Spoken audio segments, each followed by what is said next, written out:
At what point does punishment become revenge? Welcome to Exclusively. Yes, it's good to be here. Yeah, it's good to have you. So you're Stacy George. Yes. And you were county commissioner for Morgan County? That's right. Two terms, 8 years, 2000 until 2008. And then you went to work for the Alabama prison system? Mm-hmm. I went to the academy later in life. I think it was at 39 and went, and I didn't know if I'd make it, you know. It ended up being about, I think it was like 12th in my class, and it was like 100-something people.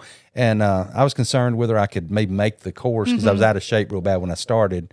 But then we got in shape pretty good, and it was really life-changing being in Selma for 3 months. I seen that you did training in Selma in 2009. Yeah. Mm-hmm. 2009, yes. Okay. Did they still have training there? 0903. Yeah, 0903. They moved it and built a new building. We were at the old, I think, Air Force Base. Okay.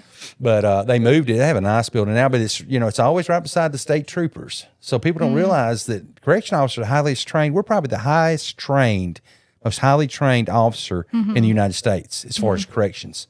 Now, I don't know why they act like prison guards, a lot of them, but in the movie, it makes it look bad. But the majority, I met with one today, amazing people. We have some of the best people in the world, but the problem is that the leadership at the top, if they don't fire those folks, it makes everybody look bad.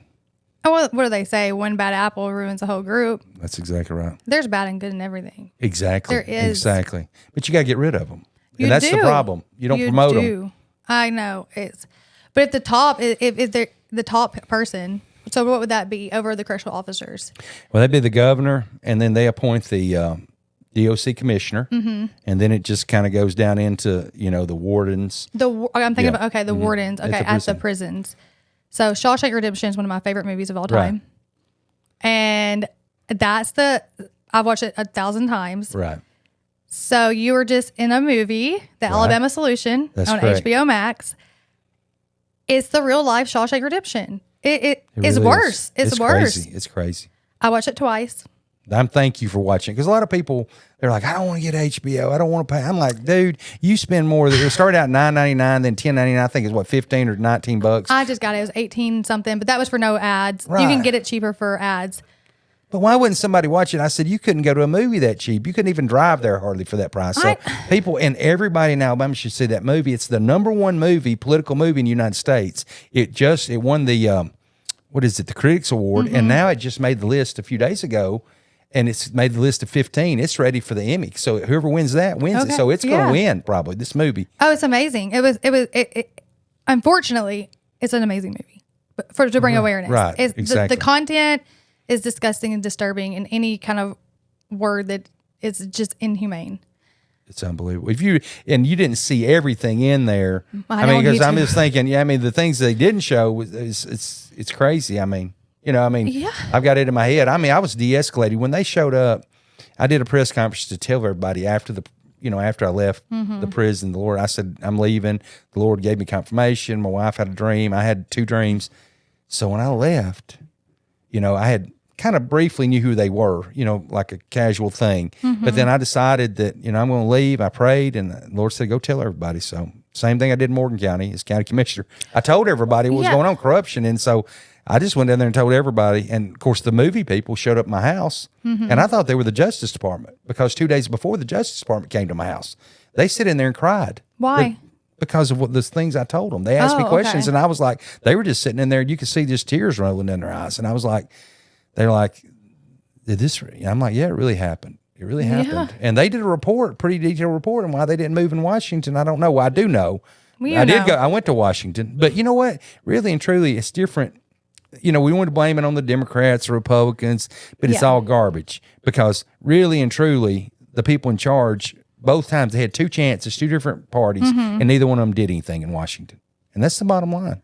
It's sad. Now, the people did their job, but they give it to Washington, and they're like, they really don't want to take over a prison because they don't want to financially take it over, I believe. I'm glad you brought up the financial part of it, because how many millions of dollars are we spending, or are they spending, on covering up the dirt that's happening inside the prisons? Was it $450 million? I saw it twice, and it could have been 2, but I think it was like $400 million on just litigation. Lawsuits. Lawsuits from officers doing things over and over and over again. So we'd rather pay those millions of dollars to cover the inhumane activity that's happening instead of using that money to, I don't know, maybe employ the right people, maybe to better the system. I don't know why. I mean, why are they, I don't know. I don't know much about politics, and I did talk to you about that. Right. I'm a humanitarian.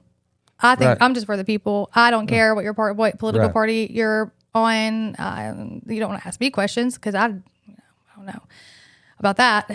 The red, blue stuff. I don't know. Right. Well, it doesn't really matter. It's just people. That's what's wrong with everything's red and blue. That's the reason, I'm choosing to be, an independent. I've always been a Republican, but I'm like, you know what? I see both parties do some terrible things and hurt families. I mean, like they do a stalemate every few years on this government shutdown. It doesn't matter which party it is, and they're arguing about stuff, but they don't do it during election year because you know what? They're afraid people vote them out. But they do it a year away or something's fine. And that's my thing is in the whole voting and all that. I mean, that can be a real deep dive, but as you've ran for governor in 2022? Twice. Yeah, I ran in 2014. I almost ran in 2018, but I backed. I felt like the Lord said, don't do it. I was in Selma as a Republican, but the Lord said, don't do it. And so I felt like, so in 2022 I ran, but I never really put an effort out. Like I would get a lot of media attention and stuff. Really, I was trying to bring attention to the prison because I didn't have the money to run against these guys, Yeah. But, now it's like I see a path. I mean, it's tough getting the 43,000 signatures to be on the ballot, registered voters. That's tough. And if I don't achieve that, then I did everything I could by May 19th. But if I get the 43,000, I think it'll be hard to deal with because at that point, people in Washington and all over the world watch this movie and they say, hey, you must not be scared of anything. And I'm like, no, just God, and they're like, that's obvious. And, so a lot of people had a lot of respect for the things in the movie talking about law enforcement. Not everybody needs a badge. Not everybody needs a badge in the prison, and not everybody needs a badge on the street out here. No. Not everybody can handle it. They hide behind that. They power. It's a power move. And I agree 100%. I mean, it's just, there's so much wrong, but how do you fix that? How do you go about fixing that? And then running for, any kind of political, everybody that's running in for whatever party, governor, president, anything like that, they make this list of promises, right? Right. And everybody does that. So what's to say that when they actually win, do they go through with those promises? Or how do you hold somebody accountable to that? So if you say that you talked about vocational programs in schools, if you become governor. Right. Well, how do we know that you're going to fulfill that? That's a good point. What I do is read my book. So when I started in politics, I wasn't even in politics. So I was doing electronic machinery maintenance, working in nuclear power plants all over the United States, testing missiles, and I got mad. So they wouldn't let me buy land. I bought some land and I couldn't pay for it because of subdivision rules. So I went out and registered to vote. Wasn't even registered to vote and got mad. So then I said, I'm going to get them all. Yeah. So they made me mad. So I go in and I got them all. Just about. I mean, I got everyone I could. A few of them survived, but not many. Now, I didn't survive, but 2 terms. But I said, you know what? And it was probably for the wrong reason, but it was the right thing. So everything I've ever said in politics, I did. So, I mean, it's in my book. So it's like, I said, I'm going to get them. I'm going to save money. I show where they're stealing money.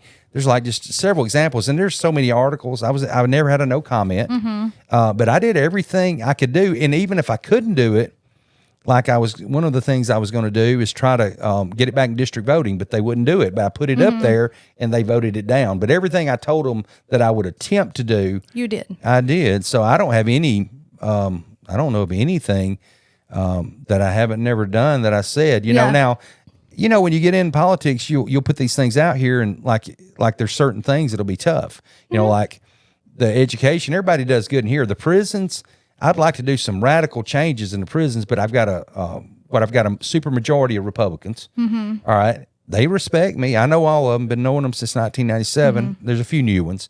The Democrats, they'll usually go with me on prison reform stuff. But all this stuff I want to do, the things that has to pass, then I'll have to fight them. I have to go in their districts and fight them, but I fight. I would be surprised if you could find anything that I said I was going to do that I haven't done already. Well, and I do know that there are, yeah. laws have to be passed. It's not just one man Right. can just sign off and it's gone, it's passed. Like, Right. I do understand that part of Right. the different systems and stuff like that. But I just want to know, like, how are you held accountable? And how are you going to go and do what you say you're going to do? Or at least try to do that, not just that's like somebody getting a badge. Right. Like, right. okay, well, I'm going to go in there and I'm going to be a good correctional officer and I'm going to stand up for what's right. And then they get that badge and it goes to their head and they become something that they're not. Or what they thought they were going to do. Yeah, that's a good point. Well, in the badge thing, see what I saw with badge people is those people that were picked on when they're kids. I talk about that in the movie, but it's deeper than that. Is the kid that was picked on, but it was also the kid that got picked on. So you had both those folks show up at the prison. Okay, so you got the kids that got picked on, and they've been, they got a badge, and then the bullies got the badge, and they end up being the same person in the prison. So what would you do to try to stop that? I mean, you got to get with these kids and tell them that somebody loves them. That's what I did. Substitute teaching in school. They need, I'd tell them Jesus loves you. If you're a Muslim, you might tell them something else. But look, I said, watch what happens to me and the things that happen to me, and you just watch me, and I'm going to try to stay close to the Lord. And then they'd say, I want what he wants. Yeah. And that's what I do. I didn't push anything on people, but I said, I got Jesus, and things are going pretty good for me. And I don't know what your God is or whatever, but the bottom line is I'd also tell them that I love them, the special needs kids, just the kids that got picked on, even the kids that were popular. They just need to know that somebody loves them and to encourage them. They need police officers and firefighters in these schools, and males mainly. There's a lot of females substitute teach, but they should go in there and substitute these guys that retire because they look highly up to firefighters and good police officers. Yeah. And they should go in there and substitute teach. That's what I recommend. I think mentoring is the whole issue on education. It starts with the children, doesn't it? It does. It really does. And that's when you got to look in the camera because that's where it starts. I mean, generational trauma, we talked about that. It starts with the children. Right, exactly. It's these kids they don't have what they need. They're in bad environments. They don't have raising. They don't have parents. They have parents that also were children at one point in time. They're never got mental help. They're dealing with mental illness. Now they're trying to raise kids that they had, and it just passes down the line. And that drug addiction comes into it. I had my uncle and aunt, both were addicted to drugs. Right. Both passed. And then I had 4 cousins. They had 4 sons. Every single one of them got addicted to drugs. They're a product of their environment. Right. Somebody should have stepped in then. And now I have one, he got hit by a train in 2023, got killed in Athens. And then I have the other ones going back to prison. But mental health is a big deal. I mean, you don't see the special needs in there, but, I may have told you what they do when they put that candy bar on the bed. Yes, I did. Yeah, I did hear that in an interview you did about the special needs kids being in and then they grow prison. up. Yeah, they don't have a mental center, so we stopped treating mental health. So they're either under a bridge, in a jail, or in a home if you have enough money. So these little kids grow up, and I could tell stories that just make you cry about that. But it's like, what do we do? Well, we need a mental center in Alabama, at least one, one building. And what I would do is use that new prison, that $1.2 billion prison, and I'd make a mental center out of it to start with, just separate them. I'd take the women, I'd put them on corners probably. I looked at it pretty close, probably closer than I should. People like, how do you get close up? I go,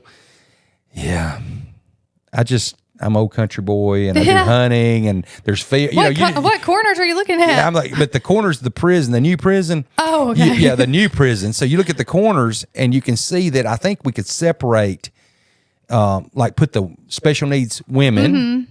Okay, and then you have the people that are on psychotropic medication for whatever reason. And that's like a lot of people in prison, and they need to get their medicine. They need to take their medicine. And then the other side, so you have 4 areas. So you have the special needs men and then the psychotropic medication people. But I think we could make a mental center out of that. That's terrible, but at the same time, we need to separate them. Because right now you got them in here that's just being ravaged at night and things. It's just terrible. If people knew, they would just be like, it would blow their mind. I don't even know. I'd just sit in there and go, there's 5 officers watching 2,300 inmates. Okay, so we can't get to everyone when they come in. Yeah. But if they do put a chip or something on their back, you've got to get to them quick because if they take it, terrible things happen to them. Yeah, I believe in the mental health programs 100%. And then so Alabama shut down all their mental health facilities, correct? Basically, I mean, I can't find one. I mean, there may be some kind of little halfway homes or something, but they shut the mental centers down. And basically what happened was, I guess the final thing was in Decatur, when I think they found one of the women in a coma ended up pregnant in the mental center. Okay, so now how'd that happen? That's the same way that they happen when you put a man officer in a Tutwiler in a women's prison. You don't need to put men. Really, I'm just gonna be honest. You just don't need to put a man in a woman's prison. Women, you can get by with putting them in a men's prison, but you gotta be careful. They still do it too, though. They do it, but it's not as bad.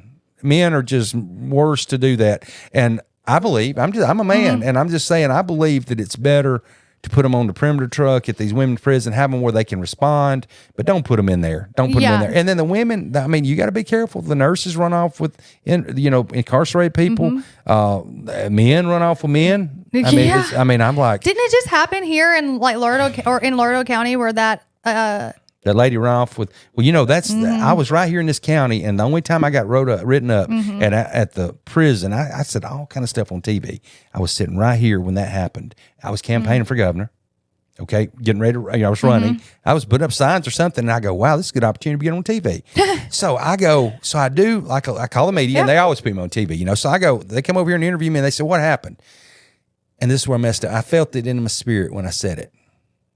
And I said, well, our training, and it was true. I said, we're trained, highly trained, and we know how to deal with different, men and women. But the minute I felt something in spirit, and I did, and I told my wife, I said, I didn't say anything wrong, but I felt like something happened. Yeah. And so I said, what happened was the love bug. And they said it went on Fox News. I don't know, but I mean, I said, what happened? It was the love bug, and that was catchy, I guess, and it just went everywhere. And so they waited right after the election. Well, they said something about training I said wrong.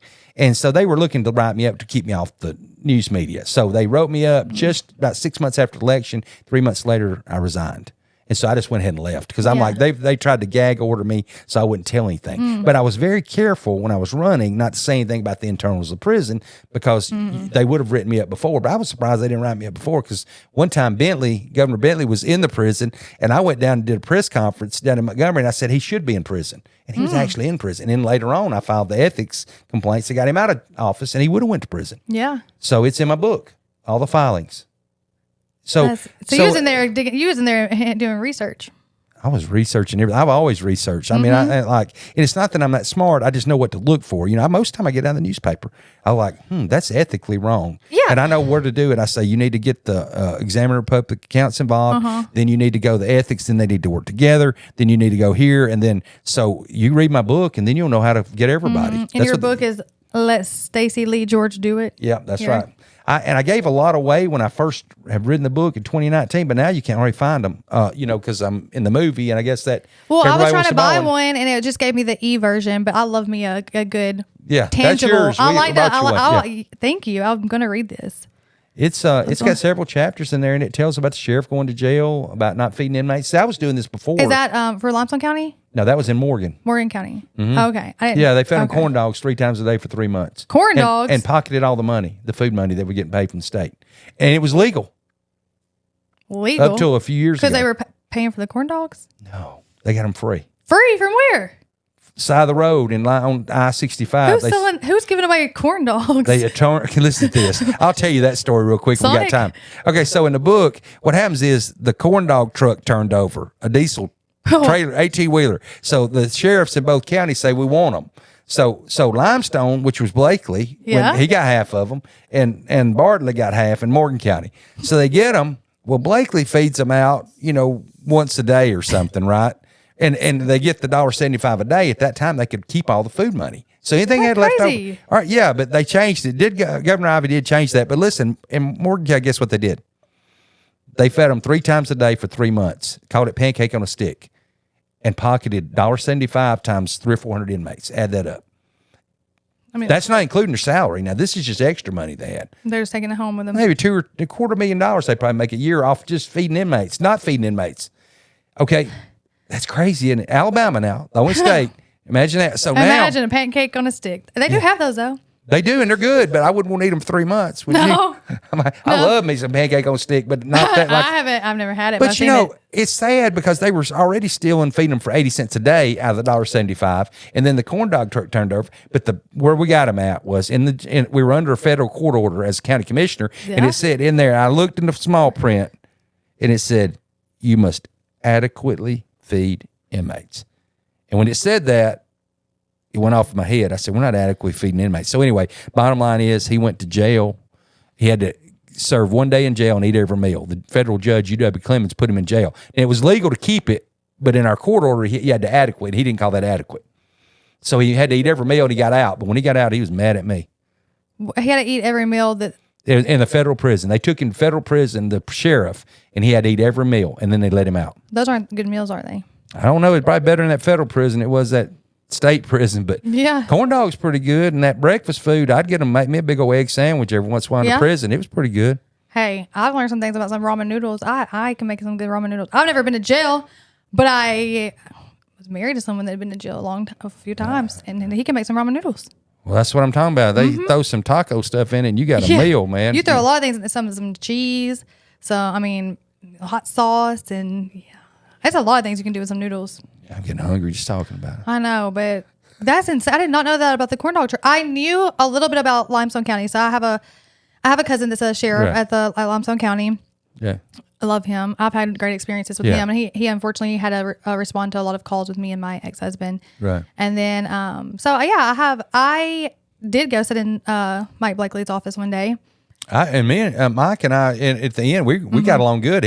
He actually did the right thing with the corn dogs. Now he did some things that got him in trouble later on, but as far as the corn dogs, he'd feed them like once a day or something. Yeah. And that was good. But I mean, he didn't get greedy like over here in Morgan County. So they were like, what do you think about Blake? I said, well, I respect him. You know, I really didn't have much problem with him, honestly. I mean, and he did some things wrong and he was, convicted and they found him guilty. So, but you know what? I mean, he was the only Democrat left in the state, and I knew eventually somebody was going to get him. And I think he he thought he'd been in there so long, his arrogance got a little bit too much. Yeah.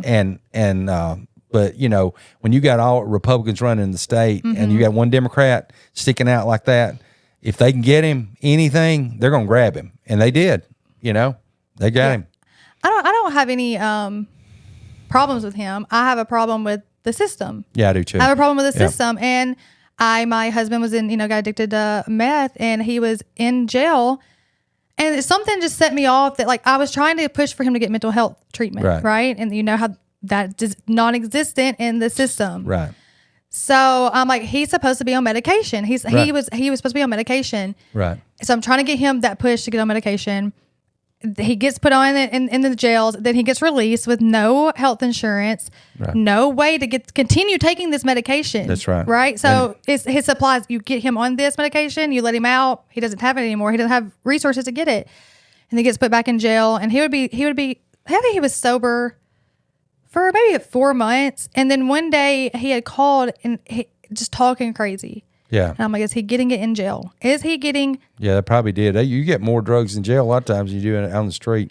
I wanted to have a conversation with Mike Blakely. I walked in his office and I said, let's do something. Of course, I'm just this girl walking in saying, let's do something. And he's like, well, okay, goodbye. But I still was like, I want to do something. Something needs to happen. A change needs to happen. Well, and I know this is kind of off subject, but it does tie in. I read a book called Restraining Orders from Heaven. Mm-hmm. And it had in there about curses and breaking curses and things, bloodline curses. Mm-hmm. And people say, well, you got Jesus, you got everything. Well, we are going to heaven. But on earth, I see people that are just tormented, and I'm thinking they're Christians. So why are they?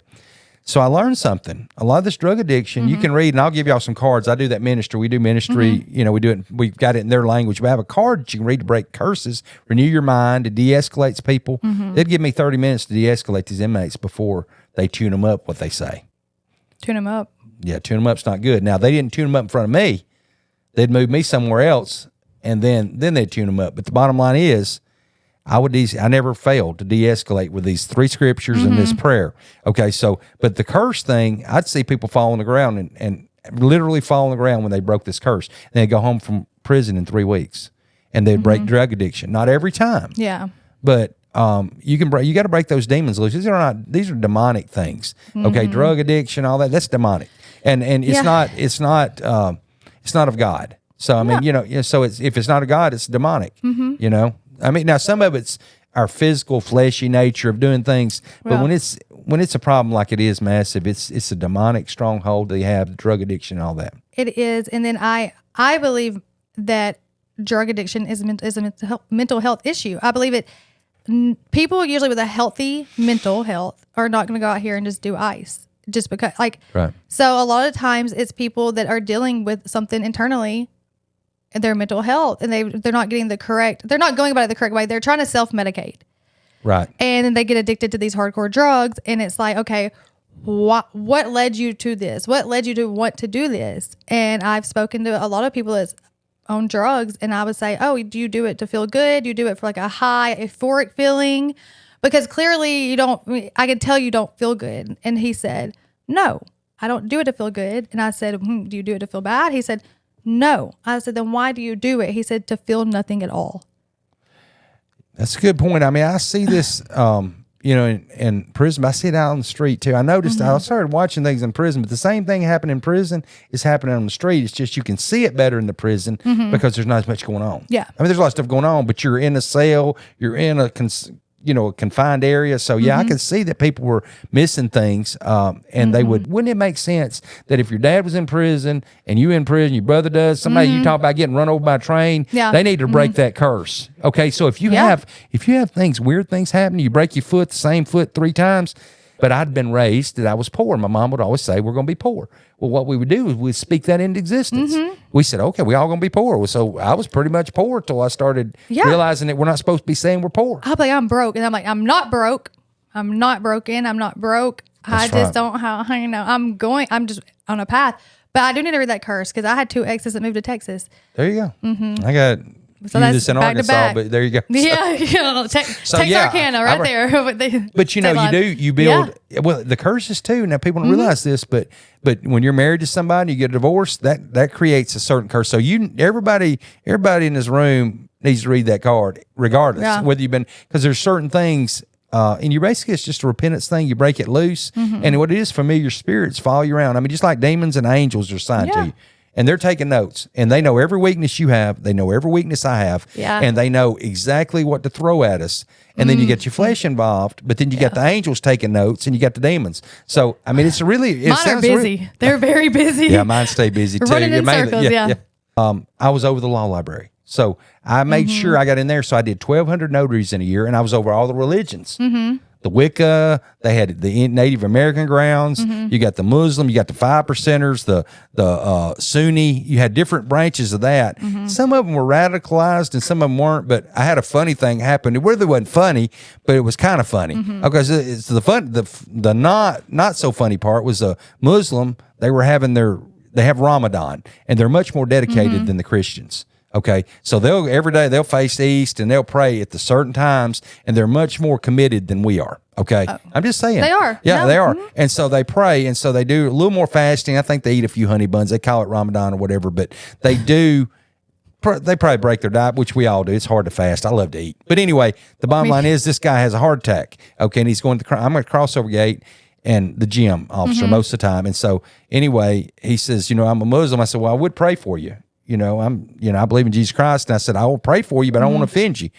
And he looks at me and goes, look, he was about to die and they were trying to get him there. Got to get that golf cart. Yeah. If it's plugged in, that's the ambulance, or a laundry cart. So he goes, pray for me. I said, okay, amen. So I went over there and prayed for him. He went there. He didn't have any problems. Was this in Limestone County? He was in Limestone prison. Yeah, Limestone. Yeah, so I prayed for him. He come back and he just looks at me. That's not me that did it, but I have a high faith. So I've seen people healed from cancer by daylight. I mean, I prayed for people with COVID and they were good. Now I've got COVID before, and there's a real thing going on. But I mean, if you pray, you get 2 or 3 people and you get in a circle and you pray, things happen. I'm telling you, when that in agreement, that's why witches do that. Did you know that? Witches will always be in a circle when they're praying. And I said, but Christians are afraid to get in a circle. But when you get in a circle, I don't know. But if you ever notice, Christians, it's hard to get them in a circle. But if you ever do, it's powerful because it's power in unity. So in other words, there's power in witchcraft, Okay. Because when they're in unity and they're with a demon, but the minute you get Jesus, it trumps it, the blood of Jesus. But if you get Jesus in agreement, 3 people in agreement, move the world. But when you grab hands and get in the circle, it's amazing. Sometimes it's easier to believe the demonic side than it is the holy side. Right. So in prison, you're trying to look for everybody, and in prison you got the Church of Christ, you got the Baptist, you got the Pentecostal, you got the Church of God, you got you got all these different denominations, and half of them are always fighting. You got the Jehovah's Witness, you got you got everybody, and they're always and the Muslims, they all got along. So I think what it is, like it was brotherhood. more. Yeah, it's more like instead of having been a gang, you're like, I'm a Muslim. So that's what they did, and they. Yeah, I think that's what it was because it wasn't as complicated. Even though the 5%ers and the Sunnis and all those, they would have a little bit of rift, but you wouldn't see much. But if something happened, the Muslims, they all stuck together. So I guess I never realized that they separate by religion in prisons. I know the gang side. And then of course, like there's the race side also, right? But I didn't realize that they were actually separating by like religion in prison. Yes, I'd have never heard of a few of those. There was more religion more than gangs. There was a few gangs at the end when we got all the life without parole. See, limestone wasn't bad till as far as dangerous until we got the life without parole. Then we lost all the officers because they messed the shifts up. They moved us from 12-hour shifts to 8 hours, and a lot of people quit if they didn't have much time in, because they were never off on the weekend. Yeah. So we got shorthanded and got the life without parole. Everything changed at the prison. So the parole in Alabama is like almost non-existent. Terrible. It's a joke. I've been down there for years. I could tell you stories that I've been to the parole board, even when I was a county commissioner, wrote letters. I told the inmates, I said, I come out here and work them. I didn't know an inmate. I was scared of them when I first saw them.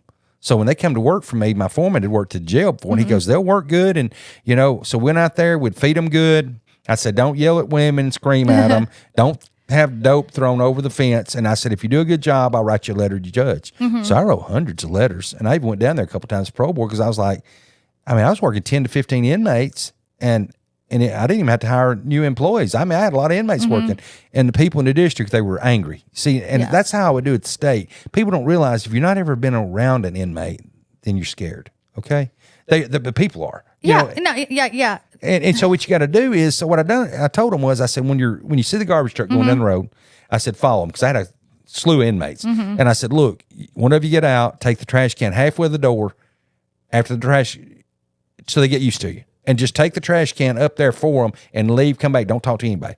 Before it was over with, they were taking the trash can all the way to the door at times. And it was kind of a PR thing. So then they go, well, I like those guys. And then what I found out too was the best thing to do is find somebody from the area. So I was District 4. We run countywide, but I'd find somebody like Joe Brown. I'm just using an example, or Joe Munchie or whatever his name is, but that's little Joe's. That's Joe. That's little Joe. And they go, little Joe. I said, yeah, little Joe got on dope and messed up, or drugs or whatever, or meth, or you got the drinking problem. And so what happened was they connected with him. They said, well, I knew him as a kid.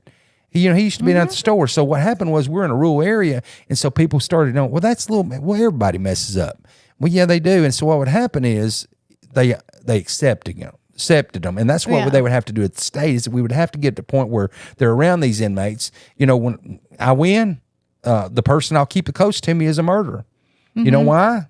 Because I'm going to prove to people that if I had a choice, and they told me I was going to have 5 neighbors, in my little slot where I live, and they wanted to know if you wanted to get somebody addicted to drugs, that's a drug addict, or a convicted murderer that's been in prison 30 years.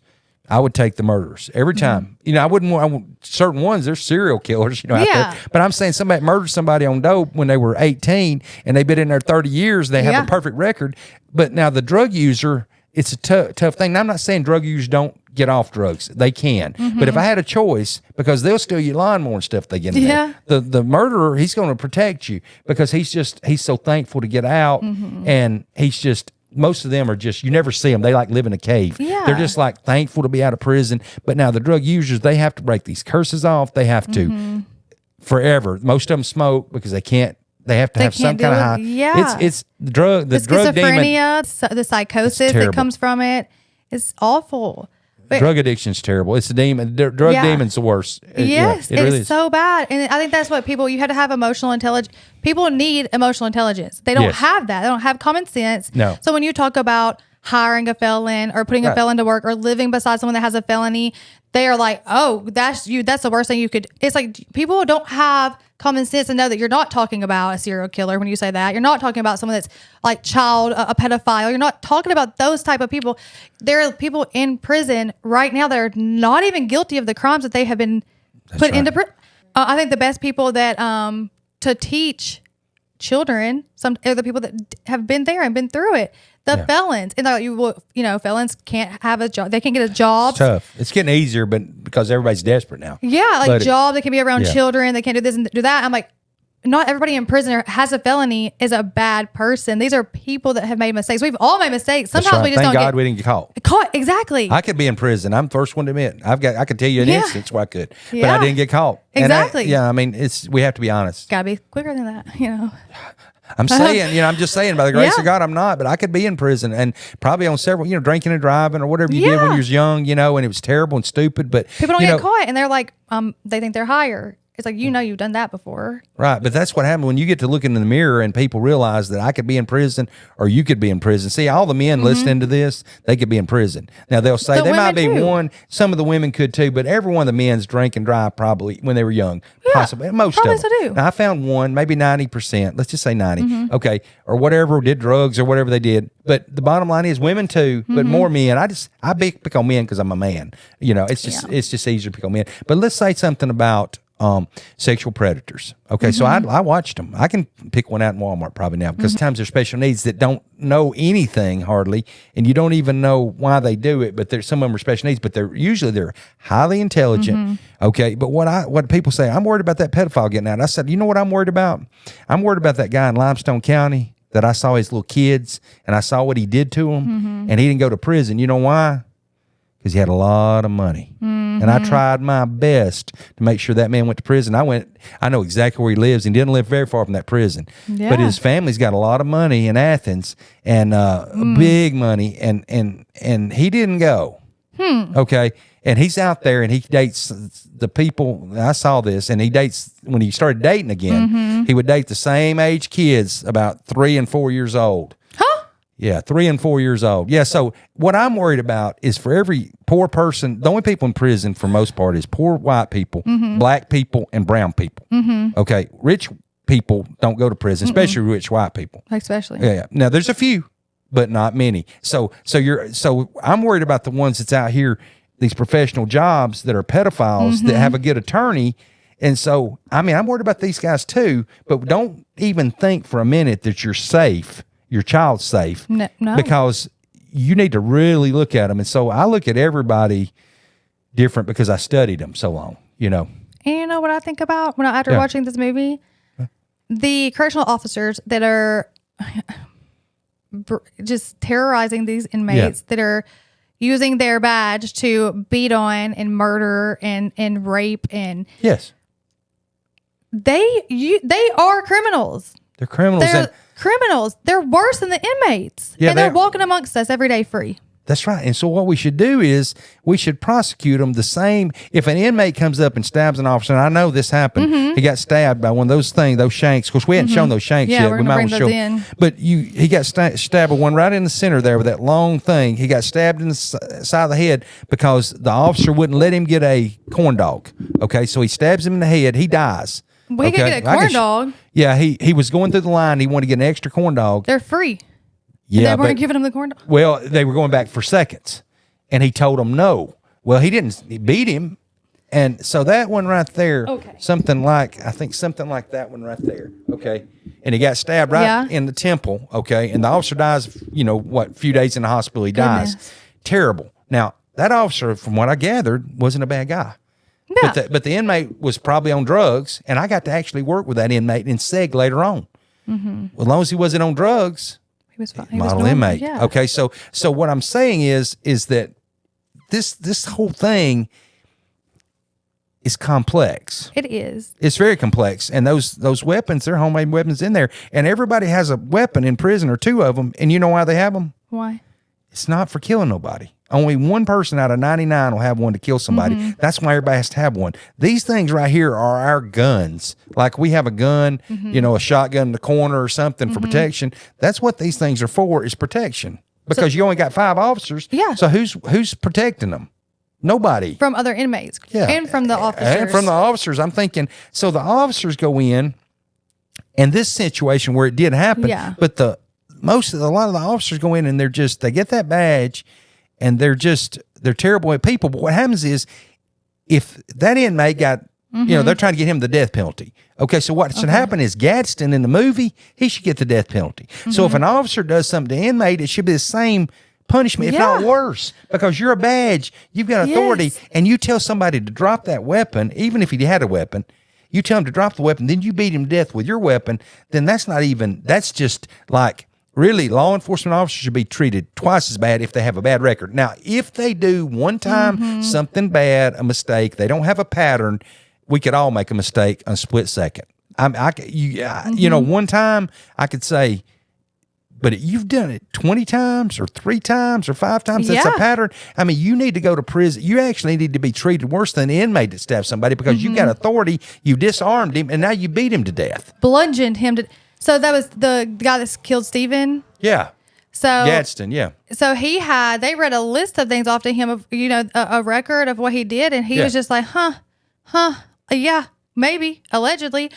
And I'm like, how do you go home every night, walk free amongst all of us, and that's an overkill. So when does stand your ground law, I'll tell you, become, it's no longer stand your ground, but it's an overkill. That's right. See, at any point, if an inmate has a knife, and comes up to her 2 knives, I can take the stick and I can use lethal force on that inmate if he's coming at me. Okay, so I knock him in the head with a stick. Okay, and you probably can't kill him one hit. You probably could if you hit him just right, but you could whack that stick and break it over his head. If you killed him and he fell on the ground right there, you'd be justified if he had 2 knives in his coming towards you. Okay, now, but you can't hit him again. So in other words, if once he loses his weapons, it's over with. So you can't beat somebody to death, 3 of you, and justify it. But they did. But they did. They do. Stand your ground. $450 million we spend on that. We could have built 3 new mental health facilities for what we're doing on that. And see, as governor, they said, "What are you going to do?" I said, I'm going to cut them loose. I said, we're going to make sure they're prosecuted immediately. I mean, we're not going to just say, but what happens is in corrections, and it's a culture. So y'all go to the academy together. Then your buddy gets to be sergeant. Then they move you up. Then your other buddy gets to be the captain. You stay there long enough, and then your buddy's the warden. And I went to academy with this, and what they need to do is they're going to have to get these wardens, need to be somebody not even affiliated with DOC. And I think they're doing that. Federal people come in, and somebody that didn't go to the academy, not their buddy, they drunk beer with the night before, or run to the club, or even went to church with. Yeah, I mean, it don't matter. I'm just saying, if you get that's true. Yeah, I'm saying, just because you go to church, I mean, you out here living holy. No, that's exactly right. Yeah, we all struggle, so we're none of us perfect, but at the same time, I saw some people that really live double lives. They do. And not that it's bad, but I'm just saying they can do what they want to in the street, but they go into prison, you think, I mean, they got that badge on, and they go through that gate, you see them at Walmart, they ain't the same person, but you put that badge on them when they go in there, and they're like, they're swelled up, and I'm like, my gosh, man, I said, you wouldn't do that in Walmart, but I'm like, people can't handle badges. But if you have that mentality that you can go into a prison and have this badge, you mean hold that for a while? No, it's okay. You sure? Yeah, okay. But you go into there and you literally beat someone, you beat on someone. That to have that mental state to want to harm another human being, whether you're an officer or whether you're an inmate or you're neither, you're out here just free walking around the world, to want to harm someone beyond. Even just, trying to get them off of you. If somebody's trying to kill you, you just knock them down, whatever.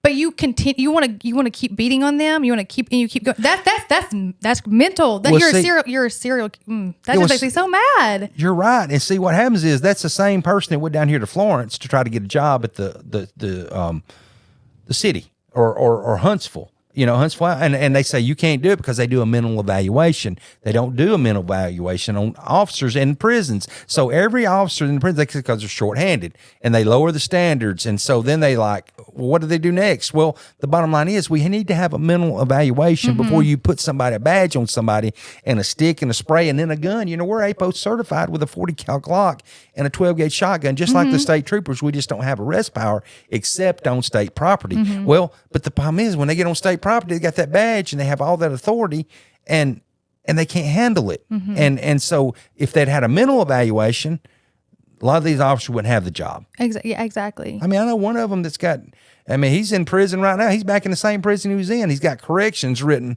forever on his back, and he was my boss. And after he got out, guess what happened? His wife ended up committing suicide. And then they found out, they found her on the side of the road somewhere, but they decided that it wasn't suicide. So he ended up being murder. He'd retired, so he gets his retirement check in prison. Another one, I'm driving on a perimeter truck with him. He's in there right now in PC. Did he hire for murder? Or did he murder her? No, I guess he might have got, I don't know if he was trying to get a settlement or whatever the insurance, I don't know what the deal was. But anyway, he ended up being found guilty. Now he ended up back in the same prison he was lieutenant at, and then he had written all the regulations there, and so he knows all the rules. But how do they go about protecting him though from inside the prisons? Because you're now. Well, they were scared of him because he knew all the regulations. So he's in there now, and he's the one that wrote the regulation. Imagine that. He's sitting in Limestone Prison right now, and then one of my other guys I'm working with, he's going around a perimeter truck.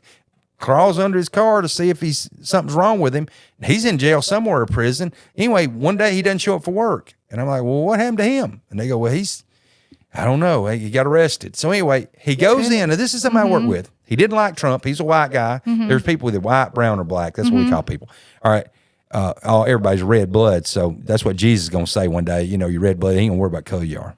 You know what I mean? No, we're made in his image. That's right. So then we're sitting here and we go, well, what happened to him? He goes, well, he hated Trump. Okay. So he went in and he just hated him with the passion. That's all he talked about is I hate him. I hate him. So anyway, he went in, and this is the officer I work with. Been there 15 years at least. He decides to join Al-Qaeda. What is that? The terrorist organization. Okay. So he decides he's going to do that. So, kind of half crazy. So anyway, then he goes to do that. Then guess what happens next? They go in, so they investigate him. So they get to investigate him. He's got child pornography and child porn and maybe even enticing children on his computer. So he ends up getting that. So this is people I work with. They're hiring with I'm just saying. What are the qualifications to get a job? They don't do a mental evaluation on some of these folks. Do they do anything? Do they do a background check? They do a background check, but anybody can pass that. Yeah, you can, yeah. But I'm telling you, these are people. These are people. Now, this is just two, but I could name 100 of them. Yeah.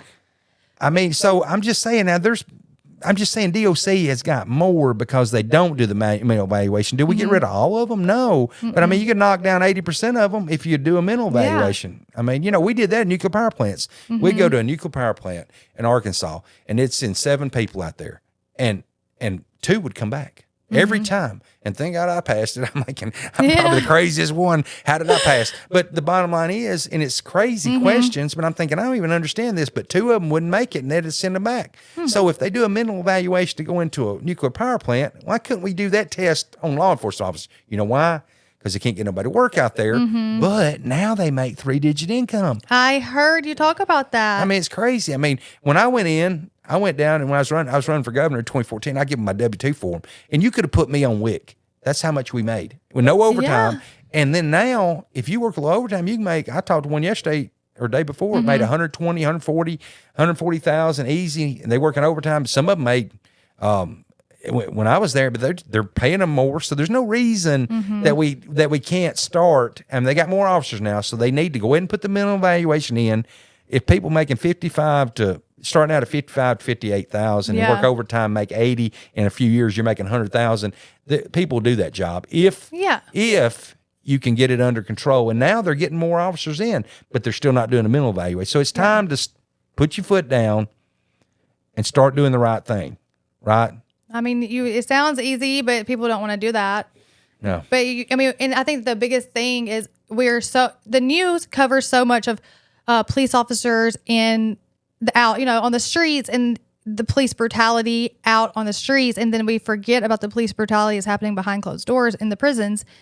So it doesn't get as much media coverage, which this is, now this movie's out here. Hopefully it gets more media coverage because there's 14 prisons in Alabama. Or I think there's 14. Yeah, and there's 14? A mega prison being built. So where's that being built? That's in Montgomery County. The Alabama Solution originally. Yeah, that was it. So yeah, it's a big prison. More prisons. More prison, but they're not going to hold one more inmate, which that's really a blessing. Beds. But same beds, but at the same time, you got $1.2 billion, and they're going to try to shut down 2 prisons. But I could see Alabama just keep them open and just fill it up. I could see it. I could see this because it's easier because the governor gets up there and she goes, well, I don't like inmates. It doesn't like Governor inmates. Ivy, I don't like inmates. Lock them up. I mean, that's just, lock them I'm up. just throwing away the key. And I'm like, okay, so I'm just saying, you can't afford. I'm not making fun of her. It's Grandma Ivy. I'm just saying. I'll be so glad when this is over, man. I mean, I'm like, she's been in there for a decade. When is the election? Oh, Lord. I mean, she can not serve another term. I love her. She's done some amazing things. But when your leadership says, just on prisons alone, second largest budget, $1.2 billion, it probably threw us over Medicaid. So it's probably the largest budget in the state. So I just want somebody in there that just looks at it and just goes, I don't know what Tuberville will do. I don't know. They asked him the 3 branches of government. The poor man couldn't name it. So I'm like, I can name it. I don't even know anything about I understand, but what I'm saying, I'm not saying he's bad, but but and then you got Doug Jones, and I don't even want to talk about him, and I'm not going to talk about him because that's probably not what I need to do, but I just hope I get to debate them. If I can just get these signatures and get in the middle, whether I win or not, they're going to have to talk. And I'm going to make them talk about issues. Yeah. Because right now, if I'm not in the race and I don't get my signatures, guess what happens? These 2 guys go in here, and Doug Jones is going to lose, Tuberville's going to win, and nobody's going to know what anybody's going to do. And then it's going to be 62-38. Doug might get 40 somehow, but that's the way it is. It's Democrat Republican. You throw independent in there, it'll be a race, and people have to talk. And so if nothing else, I'm like, I'll make them talk. That's the thing. Sometimes your position could just be, your purpose could be to bring awareness and get this into the media that this needs to happen. People don't want to make changes for the better. A lot of people don't are in this. They just don't. They just don't care. It's not affecting them. It's not something they have to go home to. They've never experienced it. They're like, well, what's that got to do with me? And inmates, they're not inmates. They're human beings. They're humans. Some people should not even be in there. Right. You sit here, you have people that are in prison for marijuana, but marijuana is legal across half of the country, right? Except for the Bible Belt, mainly, which is Alabama, Mississippi, Tennessee, right? Georgia. Does Georgia fall into that? Yeah, I mean it's a problem.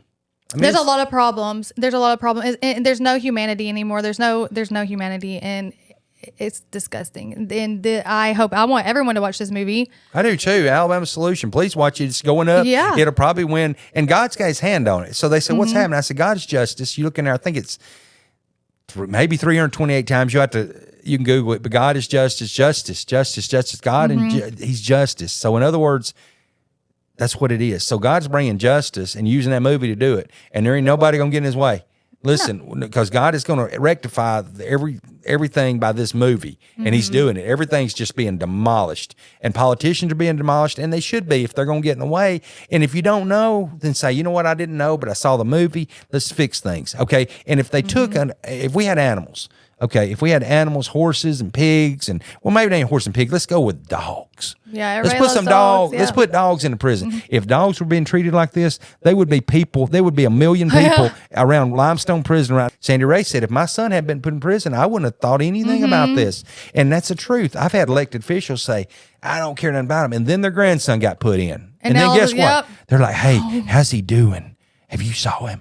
I said, yeah, I saw him, he seemed to be doing pretty good, I mean, like, last week he was like, man, I hate inmates, but but see, it changes when it's relative to something that is kin to you or something or somebody and so I'm like, but that's not what the Bible says. I mean, you look, if you want to do something, Google Jesus or God and prisoners and see what is said. Do you want me to hold the other one for a while so I can see the hatchets? Yeah, I can hold the other one if you want to. You move that one back, and I'll hold that one for a little while because that one's got some. And all this stuff is made by stuff in the prison. These all come from Limestone Prison. Yeah. And it's pretty heavy. So anyway, you can see some of those are like hatchets and stuff. Yeah, and so that's insane. Yeah, it's crazy. Oh, is that an axe? Yeah. made out of a heater vent kind of thing. So it's crazy. Innovative. Yeah, very creative. And most of these are they're not for really killing anybody. They're more for defense. Protection, protection, and so they just hide them around different places, and you could. That's insane. It's really crazy, isn't it? Yeah, that's like they have art class. Yeah. Yeah, that's creative.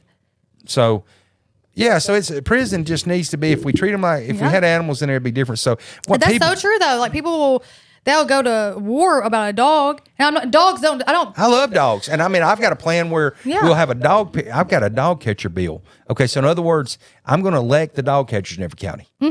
Because there's a problem, and let them be APO certified, and they're going to be elected.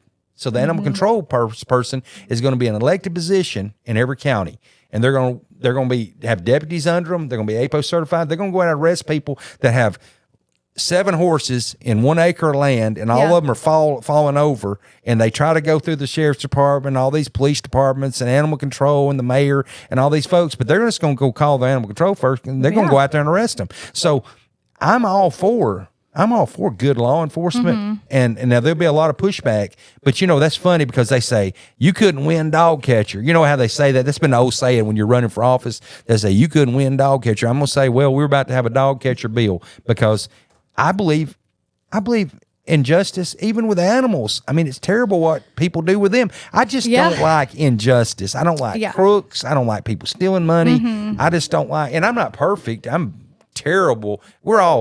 Jesus said we're none good but God. That's what Jesus said. So we're all repentant people, but there's just something in people sometimes to just try to do the right thing best you can. Right? And that's all we really want in government, just somebody that can do the best they can. You can't have pride. Number one thing that God hates is pride. So politicians can't have pride. Most of them have pride. Most of them want to run for pride. Yeah. Most of them are wealthy people that just want another notch on their belt that says, I want to be here, and then I want to be here. And really, it's not about serving the public. It's not. It's a social standard. And that's what a lot of things do fall under, is the social standard. Yes. And ego.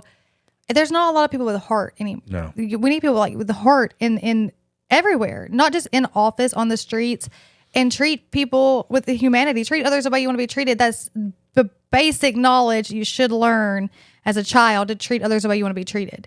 That's right. And I don't know, I guess these people they want to be treated not very good, do they? I guess not. I don't know how they get treated. You act like some of those officers come in and you'd think their wife beat them all night because they come in and won't beat the inmate up. I'm thinking you probably went home and your wife probably whipped you on. You know what I'm saying? She probably wasn't there. She was probably with a neighbor. Yeah, probably was. And he's mad because he was drinking all night and mad because little man syndrome. That's it. That's some what of that they got. Too. Yeah. So and I mean, I'm just saying, I see them and they're different in Walmart till they put that badge in. They walk in that prison, they're all like this, and they're like, they are. I'm like, oh Lord, man, here we go. It's gonna be a long night. And the biggest problem I ever had was something somebody else did, and I had to have talks with them. I'm like, they knew there were certain things they can't do in front of me. Okay? How does that work? Being a good correctional officer or working with bad correctional officers? Well, they normally put you in kind of crappy post, because they're like, he's inmate friendly, and I'm like, I was there 13 and a half years. I never used a stick, and I never used spray. Now, was there sometimes the officers might have to use it? Yeah, because they don't have good communication skills. Yeah. So if you have good communication skills, and if I ever had a problem, most of the time the inmates, they were making sure I didn't get hurt. I mean, they're like, they will protect you. They will look after you. So they're like, George is a good dude, I mean, would I get mad a little bit every once in a while? By people beating on the cube. I'd get a little angry at times, and they're like, George is a little bit mad tonight. Well, it's hard to make me mad, so I have to de-escalate with my little card I'm going to give y'all that renews your mind. So you're in the corner of there reading your card. I'm like, read my card, and then they're like, oh, George is good. And I said, yeah, I have to release all this. You guys worrying me all night, pecking on the door. But you know what? One problem, they worry about all the things going on, about the sexual problems. Well, at night, guess what happens? Now, this was 3 years ago, 3.5 years ago when I left. Every movie in there was porn, almost full-blown porn. I'm talking about sexual acts going on every TV. On display? The state was paying for it. Yeah, they're paying it on state TV, and they're all watching pretty much porn. Yeah. Whatever the HBO or Cinemax where you have that pretty much porn. I don't even know where you get it at anymore. It used to be pay-per-view. I don't know, but this wasn't this. But this was on all the TVs. The female officers couldn't work in the cube. All the men are down there doing things they shouldn't be doing. And then you want to know why everybody gets raped at night. The correctional officers, too, are raping the inmates, right?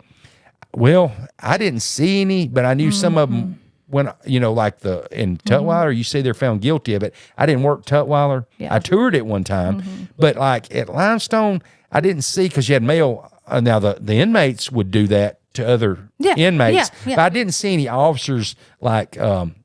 I wouldn't say that that would be a problem in the prison, them actually raping. Now having sex with one, they probably did that, but they didn't. It was probably consensual. Yeah. Okay. Yeah.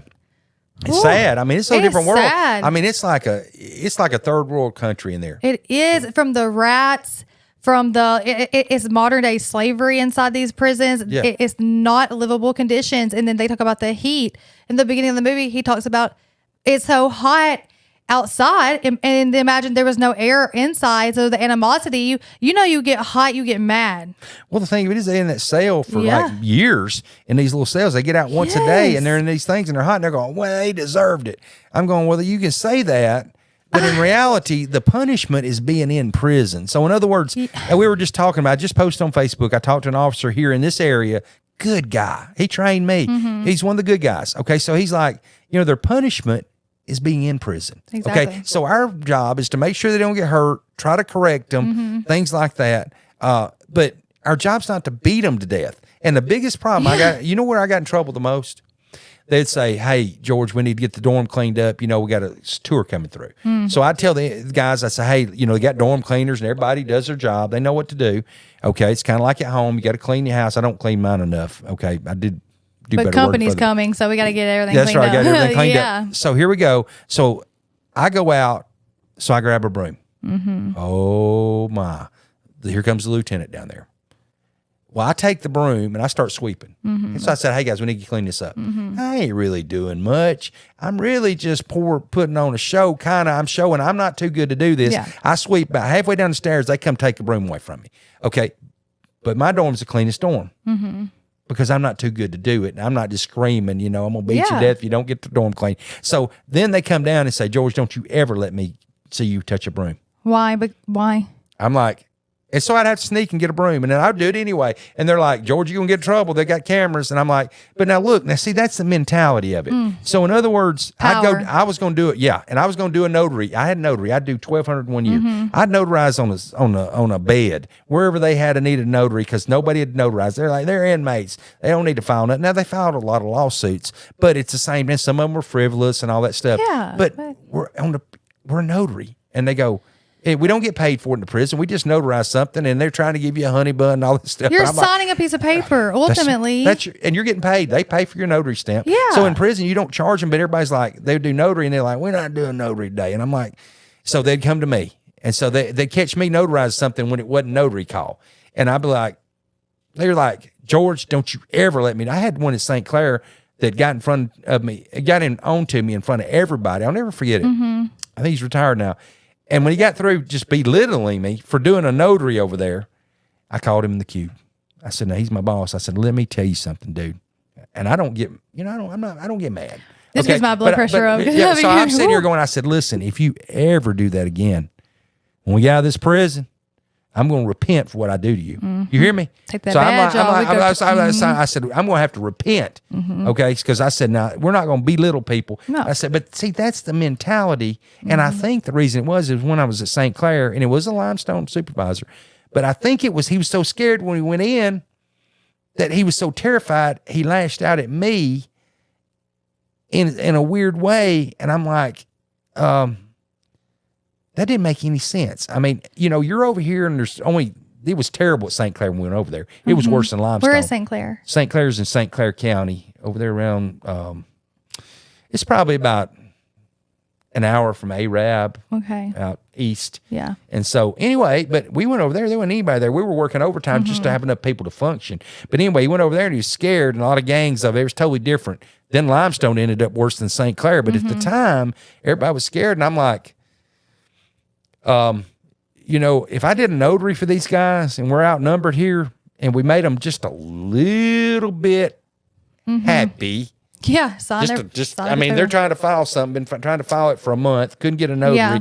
If I notarize something and we just set me a little table up over here and we lined 100 inmates up, that's 100 inmates that's not going to be mad because they didn't get a notary. People need something to look forward to. Kidding me? Yeah, they need something to look forward to also. Like, yes. Is that inmate friendly? Is that inmate friendly? I'm like, look, guys, we're out here outnumbered. Why not be inmate friendly? Why not? Why not? You could change somebody's life. You can help someone just talking to them, give them a new outlook on life. You could take an inmate that is atheist and you start talking to him, and people want to be seen. People want to be heard. Right. People are dealing with so much inside. That's right. Take time and talk to them. Get to know them. They're people. They've made mistakes. That's some right. worse than others, but we all have. We all have. And it's like, and you were talking about the Bible verses in the Bible, what does God say about prisons? Google it. Hebrews, in the New Testament, yeah, you can go all through Hebrews. I got the list of them. I mean, it's like, it tells you, even one of them, I could quote it almost, but it's like, he said, you're supposed to treat them as if you were in there. Okay, that's one of them. And it's like,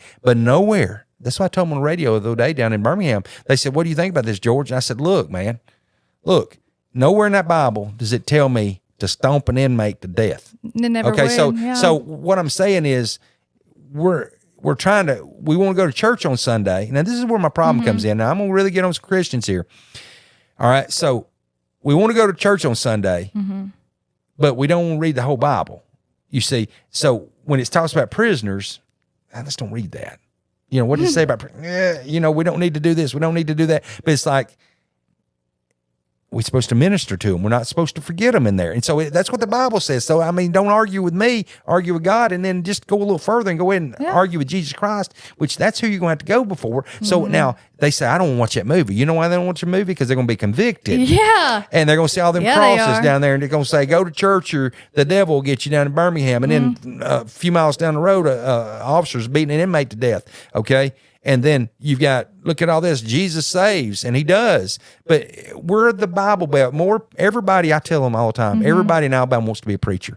Nobody want to do us in church, but everybody wants to be a preacher. They got more churches than anywhere in the United States.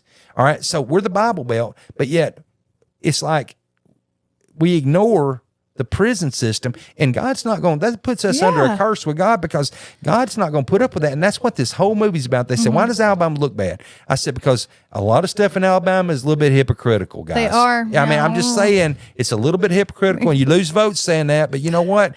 It's true. It's the truth. And, at times I've been hypocritical during my life, but, I got old enough to where I'm just like, you know what, guys, I mess up. If I mess up, I'm just going to tell you I messed up. And we all do. But the bottom line is, we don't need to be hypocrites. If the Bible says read the whole Bible, then don't omit the part that talks about incarcerated individuals. That goes back to slavery also. With I watched this movie where the masters and the slave owners, they would preach the Bible to the slaves, and they would turn those words into what they wanted them to stand for. They would use those Bible verses for their benefit, and as they would treat themselves as they were God, they were the master, and that's how they would teach slaves. And it was a movie about rebellion, and the slaves rebelled against the slave masters because they were using the Bible to say the only verses that they wanted to use. They would cut out other stuff. They wouldn't let them have the whole Bible. It's crazy. People want to use it for their benefit, and it's not for your benefit. And then church that's the thing. I'd rather sit in a room full of inmates as a white female in America. I'd rather sit in this room with 10 male inmates than sit in a church on Sunday morning with all hypocrites. Now, you said something good there, because what I'm going to say is, that's majority of the Bible. The New Testament was written in prison. Paul was in prison. Okay, he was Saul, then he was Paul. Terrible. So God takes some terrible people and makes good people out of them when they come to him, right? So he can use anybody. Okay. So that's the whole point. That's the truth. I mean, majority of the Bible was written like that. The best testimonies come from those that's been there. What's that? My hard fought hallelujah. Yeah, that's right. And there's some people in prison, I'll assure you, there's some good officers out there that's not bad. The majority of people are good. There's some bad inmates in there. Of course. And I've seen them, and I have seen those people. I've watched them, and they never need to get out of prison. I promise you that. But, that's what the parole board's for. You get a good qualified parole board, and if you want to run them through 2 parole boards, I don't care what you do, but you're going to have to start releasing people. At what point, an inmate looked at me one time, and I'm going to use this in my book. I tell him I'm going to write a book, and that's why I started a book called "At What Point Does Punishment Become revenge. Now think about that. At what point does punishment become revenge? Okay, so there's a meter here. Okay, so what happens is where revenge takes over is when you got like too long a sentence. Judges, a lot of times they just play God. I mean, they have that God mentality. You get up here and they go, you know what? You ain't got nobody, helping you. I'm just saying this is a poor person. They got a court-appointed attorney. We're going, it's election year. This is what's bad. Election year. Every time election comes up, you watch how many court cases they just slam the book at them. All right. And then when it's not election year, so when it's election year coming up, you better be darn careful, because you do something wrong, they're going to make an example out of you a lot of times just to get reelected. And so you see the attorney generals do it. They do it. And then the parole board, they're up here going just no.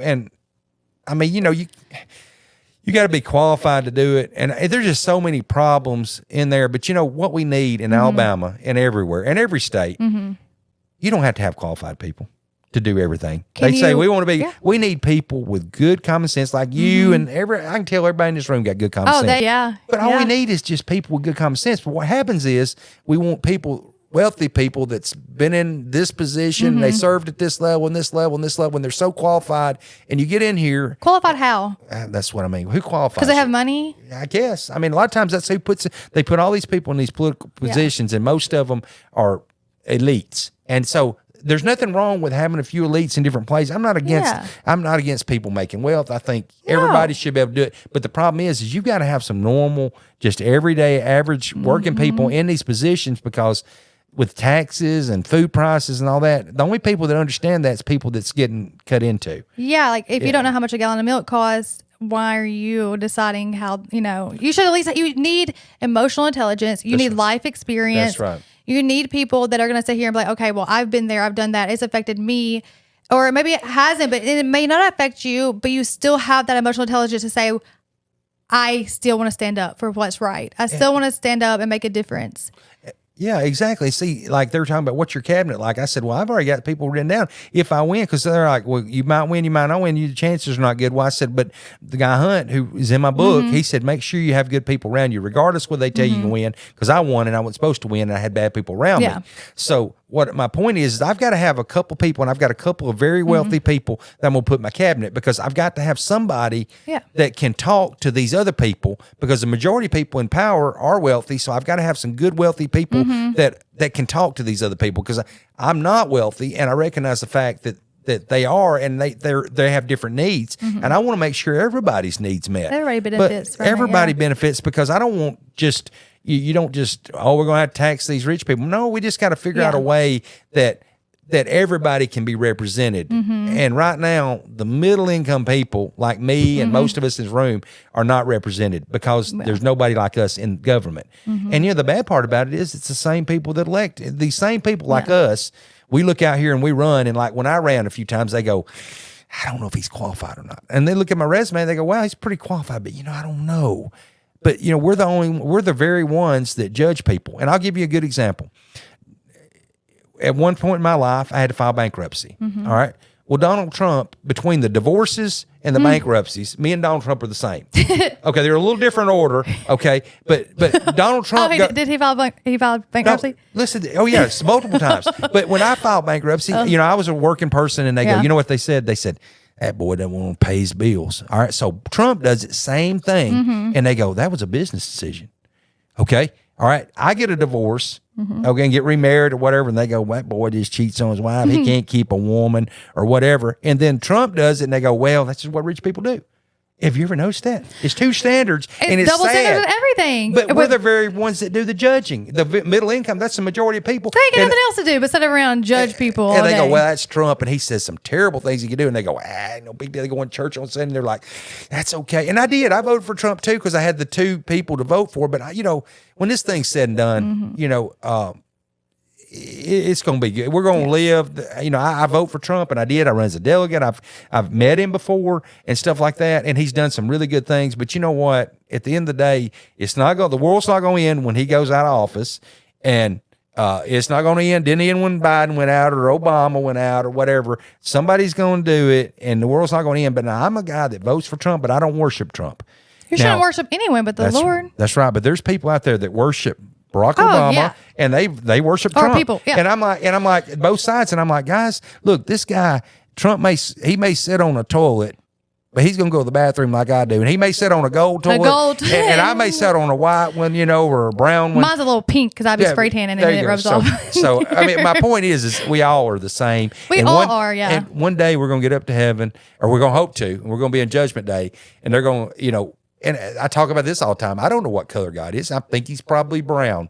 But if he's black, I'm okay with that. If he's white, I'm okay with it. If he's brown, okay. But if we're worried about what color he is, we may not get there anyway, right? Correct. Honestly, you follow what I'm saying? I'm just sitting here going, we all bleed red, but I'm just saying, I say that a lot of times. Well, I think God is just not, probably just like, ooh. Like the Wizard of Oz. Well, Jesus, I'm saying, I guess God he's a spirit. God. Yeah. But Jesus, I'm talking Middle about Eastern, the ones they be judging, getting on the planes. I didn't mean God. I meant God is a spirit. But I mean, like Jesus, I'm sitting here going, the Son of God. Yeah. Is he brown? Well, I'm thinking, he's probably not white. He's probably not white. So I'm thinking, if we're worried about that, and the reason I do that, I was campaigning first time I ran over there, and I'm in a older black lady's house. Okay. Mm-hmm. All right. So she looks up here and she said, I just want to see if you want to get some coffee. I got some coffee and drinking. And she points at Jesus on the wall. And she said, what do you see?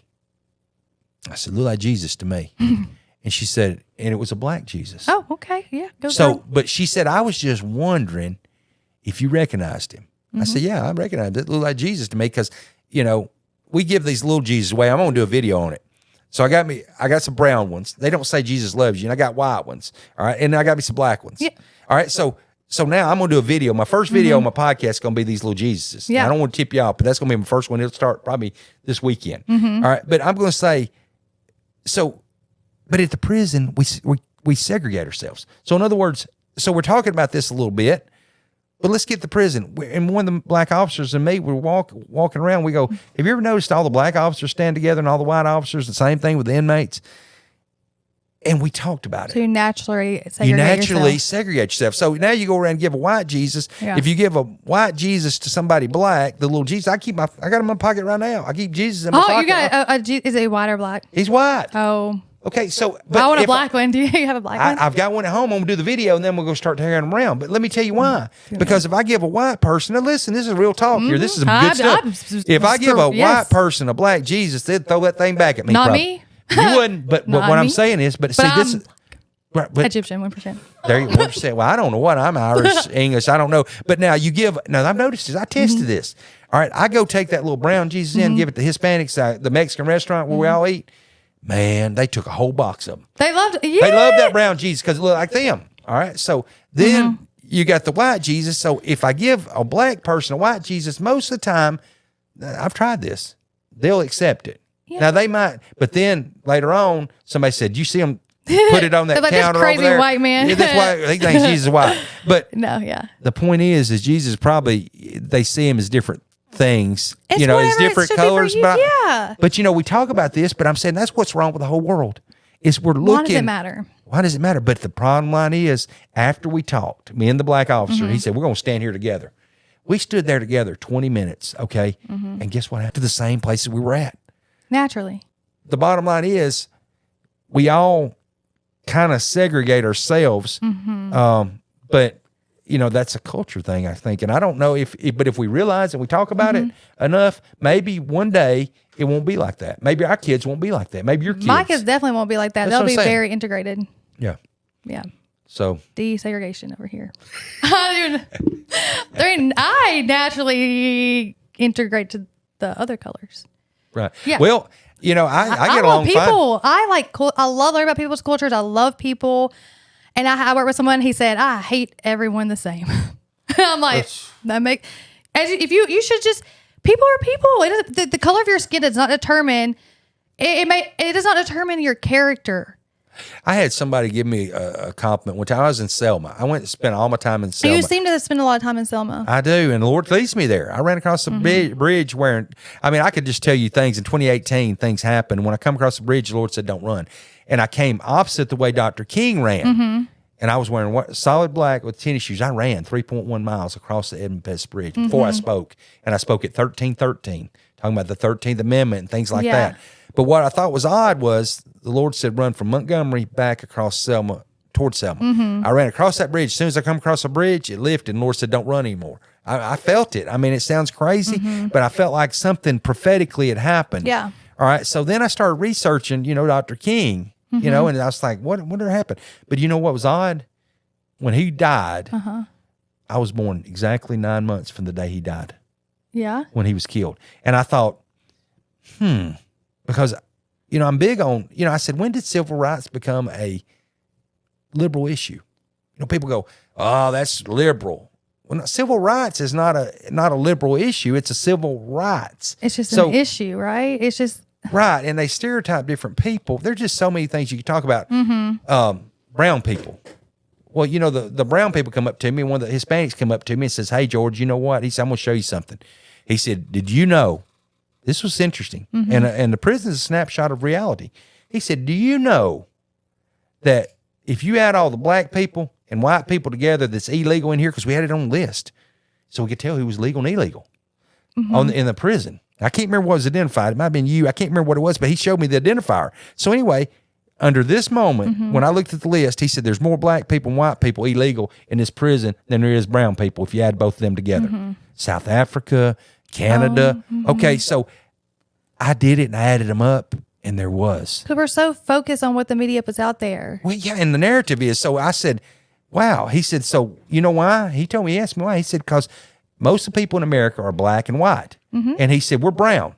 So he said, we're all focused on the brown people. He said, but I just wanted to show you that there's more. So I said, they said, how are you going to be on immigration? I said, well, if we want to deport everybody, we're going to deport the black people, the white people, and the brown people. And you know what happened then?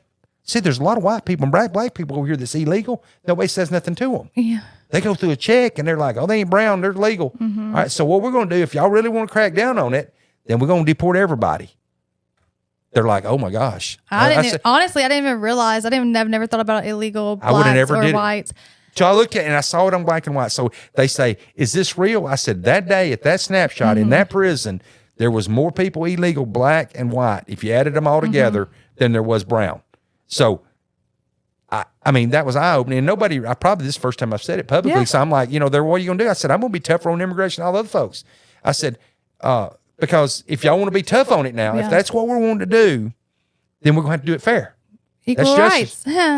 Yeah, y'all want, and they're going, well, I don't know, so-and-so, that's Johnny now. He's from Canada. That's okay. Well, no, just because he's white. Oh, well, he's from South Africa. He's black. He's okay. No, he's not okay either.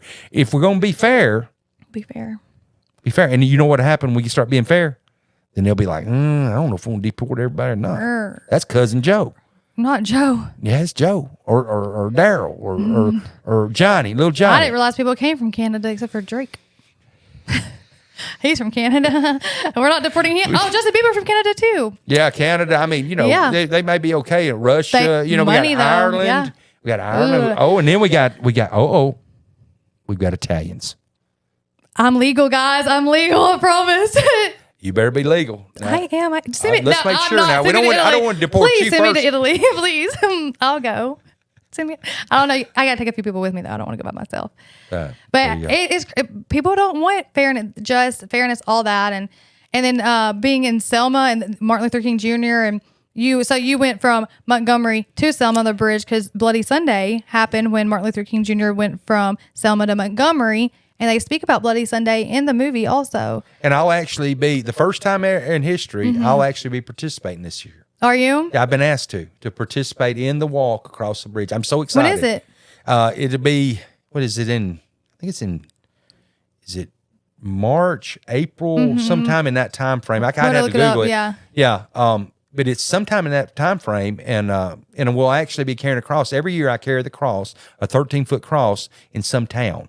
And so the furthest I've been is I've been to Huntsville, and I did it in Arab. I did it in Haleyville, and we're going to do it in Montgomery this year. So we're going to go down and take that 13-foot cross, not political. Every year I do it, and they usually put it on TV, but it's 150 pounds, and I carry it sometimes 3 miles. Yeah. And it's got some small wheels, and they go, that's easy than wheels. I said, put 150 pounds on your back, and that's what's on my card. I'll give you one of my business cards, but we're going to do it in Montgomery this year. The Lord said, go to Montgomery and do it. So I carried in a big fixture. It'll barely fit under bridges. Yeah. It's 4x6s. I mean, it's huge. And so that's what the Lord told me to do. And it's hard. And it's rough, man. I can't really walk a day or two after that. But with the walk, it represents repentance and and everybody coming together. Okay. People will see that cross and break down, and they'll start crying. Yeah. Because they realize what Jesus did. It actually has. I have railroad spikes in the wood, and it's got almost looks like blood on it. I mean, it looks almost like, and it's actually virtually what the size is. We researched it. It's a little bit lighter. And then there was some question whether or not he was just on a tree, and then the part that you carry is behind your arms. But technically, we found a Roman cross, basically the sizes. So that's what it represents, Jesus. And people see it. When they see it, they just break down. And it's very powerful. Yeah. And it's about unity. We just all walk around, and I said, we're not political. We're not protesting. Yeah. We ask the politician to participate. We'll ask everybody in Montgomery. It'll be on Friday. Everybody's gone from Montgomery, but we'll ask the law enforcement, the former inmates. It don't matter who you are, or just Johnny Joe citizen. Come out here and let's do a prayer walk. Let's walk around through here, and let's just show unity. Let's show love. Yeah. What would Jesus do, right? On this moment, and we can all fight when we get done if y'all want to fight. I'll fight with you now. Not physically, but I'll fight. But I mean, I'm saying for this day, we're not going to have signs. We're just going to have people walking in unity and love. Yeah. And that's what we're missing is love. Love's the most powerful thing on earth. It really is. Love it beats hate every day. Yeah. And it's hard. I get mad. I mean, my wife gets mad at me and I don't blame her sometimes, but we still got love. But at the end of the day, I'll argue with people, but after it's over, if they have a flat, I'll go pick them up. Even when I was county commander, I argue with everybody. I mean, it just sounded heated. I haven't had anybody to argue with lately, and I'm argumentative. I like to have a little argument in my life. Let's argue. You want to argue? Just argue. Let's see. Yeah, I mean, something we don't agree. I'm going to agree with too many things is the problem. I don't agree with a lot. Yeah. Or are we gonna? Well, everything we talked about, pretty much in agreement. Yeah. I don't know. I love the that you even know about Bloody Sunday. A lot of people don't know, and I know a lot of people that are of the race of African American blacks. Right. They don't even know about Bloody Sunday. Right. I've met a lot of people that don't, and I'm like, Black history was my favorite part of history. Right. Yeah. I mean, I really learned because honestly, and not being funny. I date outside of my race, and I believe if you do date outside of your race, you should have knowledge on their culture. You should be able to at least understand the pain that's in the culture and know about it. You should educate yourself on other people, especially if those are people. If you're going to have kids of biracial children, then you should be able to raise them to know about both sides, both cultures. So you should educate yourself. People should just educate themselves on other human beings. Why not want to learn? Why not want to open your mind and have different?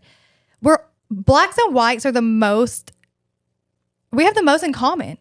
The same language. That's what the brown people say. We do. Yeah. And they hate each other the most, but we have the most in common.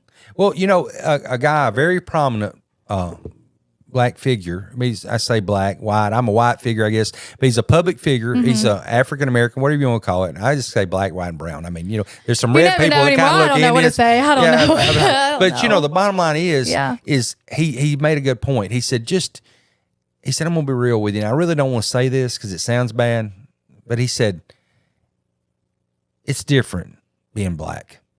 Yeah. He said, when you're out here driving a car, if you're driving a car and we're both speeding, he said, now I don't want to say it, but he said, it. He said, they're going to pull me over before they do you. 100%. Even the black officers will pull you over before they do you. Yes. And he said, is that right? And I said, no, that's not right.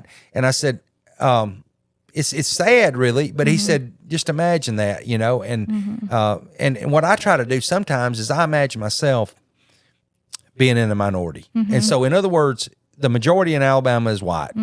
Okay, so I try to picture myself sometimes as being in the minority. So everything changes, even in politics. So let's just say the Republicans are a majority. The Democrats are a minority in Alabama. So I say I'm a minority just to see what it would be like. Well, I go to Montgomery, I'm in a minority. What can you do? Now, at one time, the Democrats was in charge here and the Republicans was in the minority. Okay, so I try to imagine that through politics because it's easier to do than imagine you being black or white, different colors. So you say majority in politics, it's easy to do because it switches. Well, I mean, if you're trying to fight to get everything you can when the Republicans were in the minority in the House back before Speaker Hubbard and them went in, and Riley and them and won it, they were in here just trying to get wherever they get, and they were fighting and fighting and fighting and fighting and fighting. And so it's the same way when you're in the minority here. And the poor, you know who I really, and they should be legal. Everybody should be legal, black, white, brown, okay? But we should make it where it's easier to go through the process and help people, try to be more helpful to people, okay? But we deport everybody that's not here or whatever. But the bottom line is, the people who really is getting pointed at right now is not the black people or white people. They're going to fight from now on for some reason. That's what the devil does. Yeah. But the brown people, I mean, we're all looking at them. We go eat in a Mexican restaurant. We love everybody, but everybody's got to be, well, they're probably illegal. Well, now I look at people and go, well, maybe they're illegal. I don't even think about it. I don't either. I'm just know. thinking, after they had that conversation where there were more black and white, I look at everybody now and go, you're thinking about it. Yeah. Now I'm thinking about it. I'm thinking, so people need to think about it. So you may be with somebody black or white. They may be illegal too. So if we're going to card everybody that goes through, we're going to card the black people, white people, and brown people. Well, I don't want to get my ID out. I don't even know where mine's at. See, and that's what they get mad. See, everybody goes, well, why did they ID me? I'm white. Well, there's a lot of white illegals here. Why do you think you shouldn't be? One last thing before we go. The victim mentality we talked about. Yeah. To have a victim mentality and you live in that victim mentality, right? Nothing's ever going to be solved.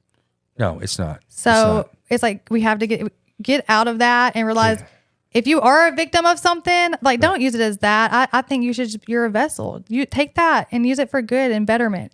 I can see both sides because I have, personal thing happen, as a correction officer, a family member that actually, was the victim. And so I'm actually a victim, of a major crime. So I can look at the inmates and say, I could be that way, and I could have hated every inmate. I have every reason, and I can show it to you, every reason I hate every inmate in the prison if I hadn't let it roll off my shoulder eventually.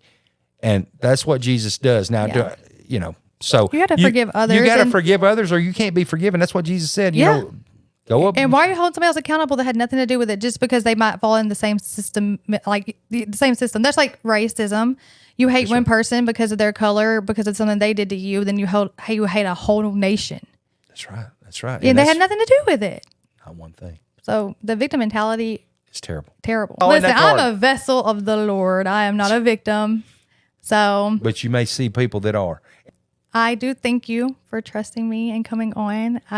Great to have you. We could talk for hours and hours. There's so much to talk about. There's so much to talk about. Thank you for having me here, and I really enjoyed this, and I'll share it on my, when you get it up. When will it be up? So how do you find your podcast? You go to YouTube, Spotify, Apple Podcasts. It's exclusively with Kensley Tolliver. And then everyone needs to go to HBO Max and watch The Alabama Solution starring Stacy George. Right. I'm in there about 45 minutes in. I'm in several scenes. If you Google it right now, I'm in the trailer. But by the January 14th, the voting starts on the 12th. That's your birthday. That's my birthday. And guess what? The voting starts for this Emmy on the 12th. And so it'll be interesting to see how this thing goes. Yeah. Well, the movie was great. I watched it twice. I'll probably Thank you for watching it. Of course. And I'll watch it again. Because I got people...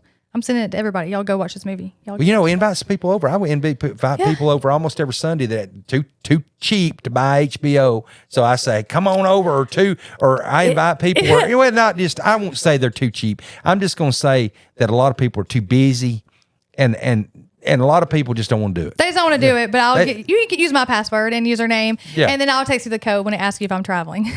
There we go. Sounds good. But it was great to see you. Great to have you on. Thank you. And go look up Stacy George. You have a website? Yeah, letgeorgedoit4governor.com. So Stacy George, you can look me up on, like I said, the website or Google. You can Google and see all kind of things. Okay. Some good. It might even be a bad thing that I've done in the past. I don't know. That's okay. I've been married and divorced a few times, so you might find that. That's okay. But I got a good one this time. I'm an expert on marriages, right? Expert on divorces. Yeah, and divorces. Yeah. Well, it was great to have you. Thank you.